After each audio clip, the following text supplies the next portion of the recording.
We are live. Good morning, good afternoon, good evening, depending where you're joining us from. Today we have a great session with Harel Friedlander. I have to say it's not coincidence that we have the same last name. Let's say it that way. And he has a great story to tell you guys and to show you.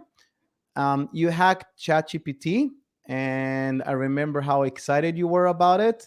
And what even more surprising is it took you like less than half an hour. And Yeah, and it's we're talking about a full account account takeover. takeover. So basically, you were able to log in as any user and Mhm. basically act on behalf of them, Yeah, and also read their chat history and anything. all of that. And obviously, guys, this was part of a bug bounty. So, and Yeah, you also got a big bounty for that. So, yeah, I want you to share the story and show exactly how it happened and how you did it. Guys, this is going to start easy, but it's going to be pretty technical towards the end. We're going to show step by step exactly, you're going to show step by step exactly how you did it. So, yeah, with that said, I'll let you lead this. great. Thank you. Cool. So, so how did this start out? I was actually writing a report for a different bug I found when I noticed this weird chat feature in ChatGPT. It was a new feature then. It's basically a feature that allows you to share your chat with other people to collaborate on chats. So if you want to check it out, you can like go to the chat and click share chat, and then like you copy a link and share with someone else. So I noticed that, and I was playing around with it a bit. And I was trying some XSS payloads, some stupid stuff that I knew are not going to work, but I was curious anyway because it was a new, it was a new feature. Maybe I got lucky. Anyway, I noticed something weird when I was testing these payloads is that the chats were not updating. Like I expected at least for there to be like some sort of sanitization that maybe like I saw like a sanitized payload, but I didn't see anything. And then I just tried random things, and I noticed that none of my shared chats were being updated as I was talking with ChatGPT. So I figured, hey, maybe this is a caching issue. Like this is the first thing that came up to my mind because I dealt a lot with these types of issues before. So maybe it was just getting cached and it wasn't updating because I was getting the cached version. So I opened up my browser's DevTools and I opened the network tab, and I saw that it was getting cached. I got a hit cache header, which indicated that was right. So all of the requests were getting cached, and I continue on from there. But let's backtrack real quick because I do want to make sure that everyone understands what caching is before I go on to the exploit. So what is exactly caching? I'll go through this So quick for before that, just to make sure people understand, the feature was very much like the Google Doc collaboration. So it's a right. new feature Mhm. where people can share a chat and allow other people to collaborate with them on the same chat window. Basically, Mhm. that was the new feature. Okay, so continue with the yeah, just So what is exactly caching? So imagine you were a developer of a really big website and you get a million visitors every single day. This is really resource expensive because the more requests you have to process, the more computing power you need to use. This eventually becomes money expensive. So imagine your homepage has a picture of a really cute cat that you want everyone to see. Every time someone visits your homepage now, their browser requests an image hosted on your website. If you have a million visitors every single day, that's a million requests of a cat image every single day. Which, same requests, which have the same responses, which means your server has to process all of these. That's a lot of requests, and your server has much better things to do. So how do you help it out? Use a content delivery network, or also known as CDN. The CDN is basically like an additional server which you will place in front of your main website. And now whenever a user makes a request for this image, it will go through the CDN first. If the CDN has never seen this cat image before, it will request it from the web server. The server will respond with a cat image. The CDN will save the response, or better known as cache the response, and then serve it back to the user. And now the next time a different user, wants to make the same request for the cat image, the CDN will respond with the cached version. So it will not make a request to the web server. It will respond with a version that it saved, and that's it. And then, instead of having to process a million requests every single day for the same cat picture, it only has to do it one time, and the CDN takes over the rest. Great. Of course, you can do this with all of your other static files, and that's what people do with your CSS files and with your JavaScript files, or anything that you consider a static file. You just have to configure your CDN as such. Anyway, then you have dynamic files. Now, dynamic files are, dynamic endpoints are endpoints where the response changes based on many different factors. So, for example, you have an API endpoint which responds with details on the user who is requesting them. You don't want to cache these endpoints because they may contain sensitive user information. If you do find a way to cache sensitive information, like emails, credit card information, session tokens, CSRF tokens, then this is a vulnerability called a web cache deception vulnerability. It's basically when you trick the CDN into caching a dynamic file or a dynamic endpoint containing sensitive information of your victim. So, for example, if you get the web server to cache a token or a username and password, because the cache server is public, right? That means that cache file is accessible by anyone that knows where it is. By design. By design. That's how the cache server. I need to somehow force someone to cache their token, and then I go grab their token, which is basically the key, and I can log on behalf of them, and I have an account takeover. That's you basically explained cache deception right now. Okay, cool. Yeah. So let's go a little bit into more detail about how cache deception works exactly. So how do you trick it? CDNs are often configured to use caching rules to really know which files to cache and which ones not to. So, for example, they look for paths ending with static extensions such as .css, .js, .jpeg, and so on. Knowing this, if you can somehow sneak this extension to the end of your URL while requesting a dynamic endpoint, for example, like API auth session, you can trick the CDN into caching it. If it worked, then you can send your URL over to the victim, and then the victim clicks on the link, and then the account information will be cached under the URL in the CDN, and then you can go and collect it. So what we're seeing here basically are the rules that are configured on the cache server, sort of like the firewall where you see the rule, and here everything is cached except for the dynamic auth session. And you're saying that if I will be able to somehow fool the cache server to change the no to yes to cache it dynamic by mixing those rules, I get that vulnerability. Yeah, basically. So if you can somehow find a dynamic endpoint and trick the CDN into caching it, then you won. Okay. Perfect. Of course, this is incredibly useful if the actual cache endpoint contains some sort of JWT or CSRF token. Sometimes they just contain emails, which is a little bit less interesting, but the most interesting endpoints are the ones where they allow you to actually perform actions on behalf of the user. Anyway, this concept of web cache deception was first introduced by Omer Gil in 2017, and in 2023, Gal Nagli, who is another bug bounty hunter, he found this exact bug in ChatGPT. So let's see how he did it, because this is honestly like a perfect example of cache deception. So while he was exploring ChatGPT's API, he noticed the API auth session endpoint, which basically responded with the user's auth token or access token. If you can steal this token, then you can basically impersonate anyone, right? Or you can, not anyone. You can impersonate the victim who has the owner of this JWT. So this is an account takeover if you can leak this. So Nagli noticed that the backend server will basically ignore the rest of the path if it sees the API auth session. So this is, I don't really know exactly why this happened. This was all black box. I don't have the source code, but I assume it was probably with some sort of regex pattern for the or something similar for the routes. So it tried to match API auth session, and because it saw API auth session, then it kind of ignored the rest. The rest was a junk to it.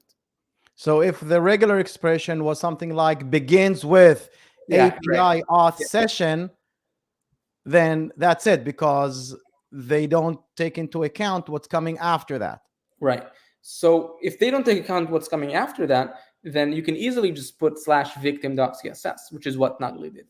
And then it will still respond with the user's access token, but the CDN will also cache it because it sees the .css. It thinks it's a static extension, right? It has the rule that we saw earlier.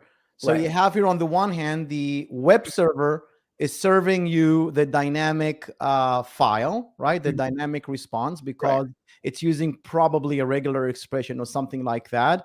And it disregards what's coming after that, which is probably a bug by itself.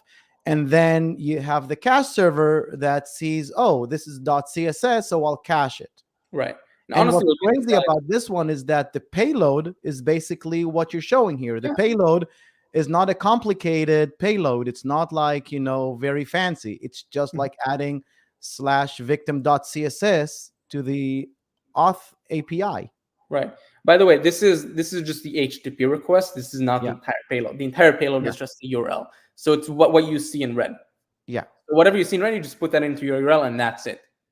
Yeah. So yeah, it's pretty. And honestly, you'll be surprised how common it is to see these sort of relaxed rules when doing like, for example, admin.php / blah blah blah. It will still give you admin.php, for Yeah. example. So I think it's These really have- important for people. Like, a lot of people don't understand how much risk is on the cache server if it's not configured correctly. Right. So this was the first account takeover bug found in ChatGPT, which is a classic case of web cache deception. These actually are quite common, believe it or not. Anyway, let's go back to the actual behavior that I found in ChatGPT. So remember when I said that all of the chats were getting cached? Turns out there was like no static extension at all to any of them. It was each chat was identified as a UUID under /share. And since there was no extension to match, it seemed like a different cache rule was being used here. So it wasn't matching based on the extension. I tried putting a random ID like share blah blah, just to see if it works. And I noticed that it was getting cached too. I was getting a 404, but it was getting cached. So I didn't put any extension or anything. So in this case, instead of caching a file based on its extension, it cached every single file under a specific path, more specifically the /share path. Now, I knew that every single path under share was getting cached, so I started looking to see if there were any interesting endpoints, any interesting dynamic endpoints, which responded with sensitive information under specifically /share. However, if it didn't exist, it got me a 404. So it was either chats or 404. So nothing, I didn't find anything there. I was left empty-handed. But I didn't give up. I'm a hacker. I was trying to find a way around it. So I decided to try a bit of a more unique approach. I knew that there was one endpoint which would be a total win, and that is the API auth session endpoint, which, as we've seen in Nagli's example, actually contained the user's access token. So this is the endpoint that I want to cache in order to gain a total account takeover. So I also knew that my URL was processed by two different servers, right? Once by the web server. When it reaches the web server and has to respond, the web server has to parse the URL, and then it sends a request, the response back to the CDN. And the CDN also has to parse the URL to see if it matches the cache rule, right? So I was hoping that there would be some sort of confusion between the two, more specifically over how to parse a path traversal. So if you don't know, a path traversal is it's also known as a dotted segment, and it's basically a universal way to go back a path segment. It's used in almost all URIs, including Unix, Linux, and Windows paths, and URLs, of course. But when a parser sees a path traversal, it's common practice to normalize it as such, right? If it sees a .b, it normalizes it to b. If it sees ab.c, it normalizes it to ac. And then you can kind of see in the last example that I have, which is sort of the direction I'm going with this, is if you do share .API auth session will be normalized to API auth session. So you can kind of see really what's going on. So you're getting one back in Right. order to remove the share because you want to run something outside share. So this is the idea I had in mind when I was trying to do this. By the way, according to the RFC, which is like the standards for the internet, this is the correct thing to do. You want to normalize path traversals. However, in practice, it isn't all that simple. Many servers decide to opt out of this normalization, while others still normalize. Sometimes it depends on configuration. Sometimes there are different variations, so it's a bit ambiguous.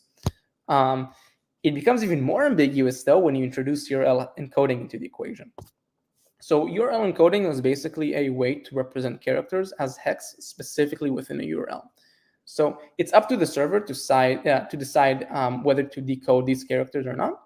Again, it's common practice to do so. However, there are still many inconsistencies between servers, not just on if to decode or not to decode, but also on which characters to decode. So give me 1 second. Sorry, I'm going to be right back.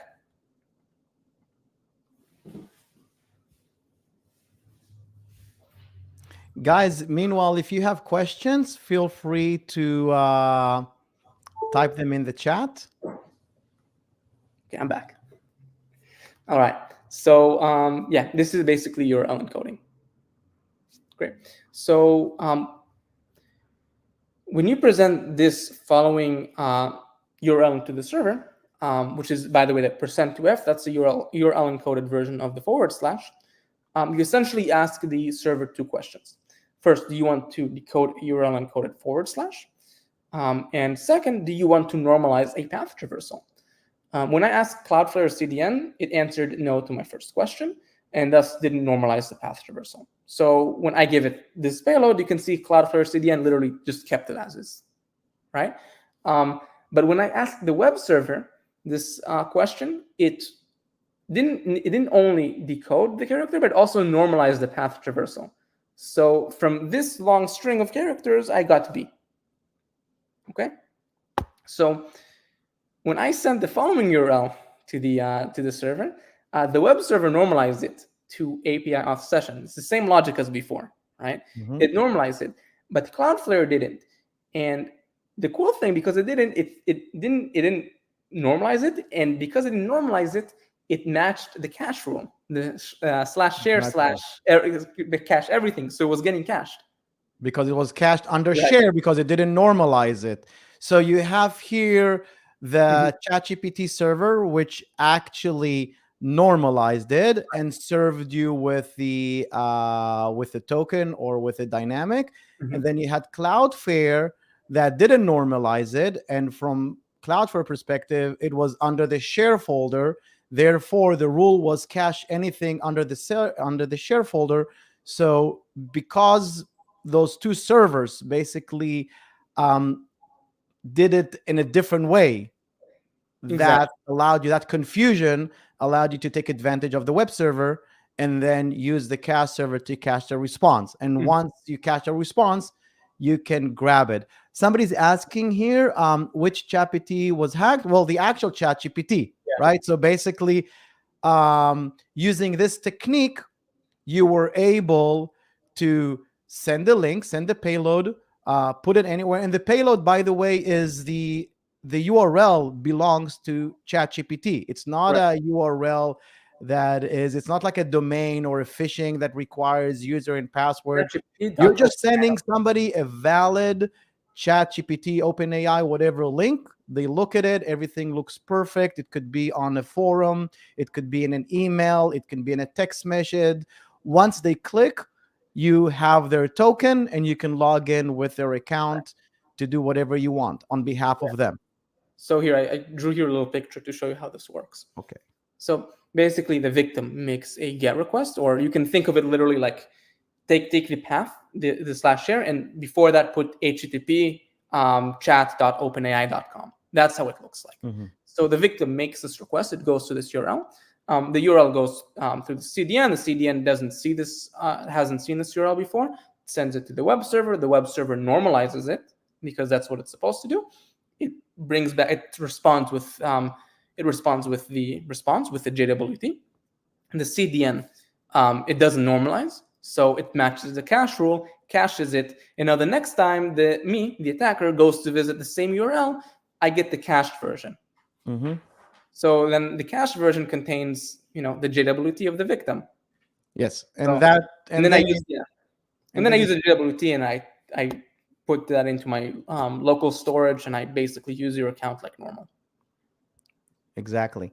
Yeah. I think this is, there's so many. Before we go to the key takeaways about what companies can do about this, I think this also shows the complexity of the infrastructure that we have today Yeah. that introduces sort of like new type of vulnerabilities, because potentially you may have configured amazingly well your CDN or your chat. You may have configured amazingly, by the book, the web server, but the confusion between them, that's the vulnerability. So when you work in silos, you may think, look, I did everything by the book. But if you have to step one, you have to step back and you look at how those systems work together with each one with the other. That's where you take advantage of confusions between them. Yeah. So this is something that we see probably more today, because the infrastructures and the systems are becoming more complicated and more distributed. So this opens up like a whole new type of vulnerabilities. And just to make sure that people understand, this is not an XSS. This is not something that probably application firewall would have caught, or this is just like a regular URL, looks legit in the original domain, with no even special parameters in some cases, and that's it. You click on it and you're done. Yeah, pretty much. It's honestly it's pretty complex, like behind the scenes, but in reality, it's quite a simple attack. Yeah, the actual payload is very, very simple. Okay, so what would you advise companies, and what are the key takeaways from this, and what do you think people should look out for, and who's responsible as well for doing this? Yeah. Is it the So developers? Is it the DevOps? Is it good the question. IT people? Is it like the vendors that you work with? In this specific case, I think it's both. Okay. First, the developer who has this weird rule for the routing to match the API auth session. I'm not sure the reason why they did it. I'm not sure if they actually did it, if it was the actual web server. I don't know who is to blame in this specific. I'm just going to say it was the developers, just because that's my assumption. So that's the first one. And the second one is the people who configured the CDN. Now, this is a pretty difficult thing to catch, to be honest with you. When you think of security, because usually when you configure a CDN, even a lot of people already think of web cache deception. Cloudflare already has their cache deception armor, which is supposed to block classic cases of cache deception. For example, a lot of CDN administrators already know to respect the cache headers that are responded by the web server. So if the web server tells you don't cache, don't cache. Sometimes, web cache deception armor, what it does is it tries to match the extension with the actual content type. However, in this specific attack, it kind of, different defenses altogether, in my opinion, because cache armor can't defend against this. This isn't like a content type mismatch here. So the issue that went wrong here is that it was using relaxed cache rules. And in general, relaxed rules kind of allow attackers to kind of mess around with stuff. So the more trust you give to the user, the more they can play around, the more chances there is to be a vulnerability. So relaxed cache rules, I mean by letting anything cache under /share. That's a relaxed cache rule. When you can, be as specific as you can. So only accept what you expect. So Yeah. That's the main rule of thumb. If I see a cache rule similar to this, like for example, share /everything, sometimes it's in static /everything, assets, these sorts of paths. That's kind of where I like to play around, because I know I can find a lot of confusions. And I found several variations of this. This isn't the first and only time I found this type of vulnerability. Last year, I found a very similar variation with cache poisoning in Glassdoor, which was a little bit more complicated and used a similar technique. Not the same one, but it kind of goes to show that you can really mess around with these with these relaxed cache rules. So These And do happen. and I think this is also because, I guess the people that designed it said to themselves, look, we don't know exactly, there is a UID. The UID is random based on the session. So what do? We can't identify exactly the UID. Let's just say anything under share, Right. because they didn't think like an attacker. They Right. thought like probably somebody that built something and wants to cache. From their point of view, they're not aware of all these attacks. So it seems reasonable. And I think this would also probably not fall under the SOC. SOC may not like, this is the type of things that you may not see as an alert coming in, because again, there's no special characters. There's nothing specific that, makes this pop. So I think that's why, and this is part of why we're doing this, it's part of the secure code training that we're looking at. We need people that develop systems like this to also, and specifically developers, to think like attackers, because they're making assumptions that make sense from their point of view. But if they were only to know how people like you think, they would probably be much more specific in Right. how they do things. Yeah, it's a lot harder to mess around with things when you really, when you know what you want, So when rules are specific, when everything is kind of more strict, have kind of a little bit less to play around with, so it becomes a little bit more difficult, but also a little bit more fun. So, So there are people that in- are asking here, where can we see the review? So we will post. You wrote about it, I right? do. I have a So, blog about it. It's a so short we'll, blog. Not anything too too much to read. It's like 5 minutes. yeah. But yeah, we can share this. I think you want to share this in the chat or Yeah, we'll share it once we go offline. I'll yeah. find it, I'll copy, and I'll put it in the comments. Okay. So this is a great read. And they asked you, another question was, have you been able to find this in other applications? So as far as I know, yes, right? I don't think you can Yeah. disclose all of them, but So yeah, it's I not found like some. go Yeah. ahead. Sometimes in like private programs, so I can't disclose these, but the ones I can disclose is ChatGPT and Glassdoor. The Glassdoor, I also wrote about that one. Also a pretty cool find. It's again, it's not exactly as ChatGPT, but it also uses a path traversal confusion with cache poisoning, which is different than deception. But cool stuff. And I assume there are probably more of those, again, because of those complexities and because of the way people think when they build these applications and the assumptions they make. I think there is probably a lot of cache confusing and cache poisoning. It's just a great way to pull information, put it on the cache, and then you take it from there. Yeah. So it's a great technique. Okay, I think that's it for today, guys. Thank you very much. Thank you, Harel. Thank you. We'll have another session maybe on Glassdoor, or maybe on hopefully there is another one coming soon that you There may is. There's an idea. you may be Really allowed cool. to publish. I'm hoping I'll get approval to disclose it soon, but that Yeah. one was another big one. Yeah. So thank you all for joining. This is obviously being recorded, so it will be available, and I'll also comment the link to two of those posts, right? To the ChatGPT and to the Cloudflare, and to the Glassdoor, just because they're very similar techniques. Mm-hmm. All right, great. Thank you very much. Thank you, Bye everyone. bye. Take care. Bye bye.